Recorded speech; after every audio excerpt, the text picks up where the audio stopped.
الرجيم. بسم الله الرحمن الرحيم.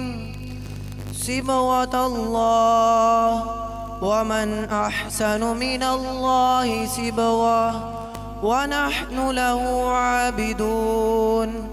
قل أتحاجوننا في الله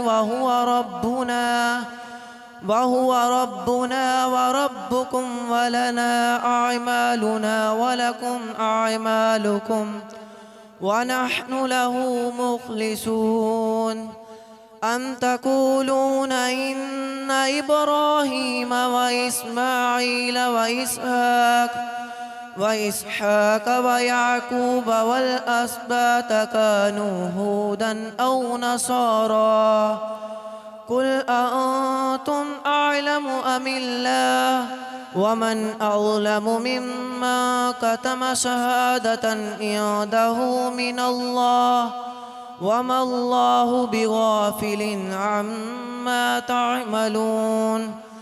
تلك أمة قد خلت لها ما كسبت ولكم ما كسبتم ولا تسألون عما كانوا يعملون. صدق الله العظيم.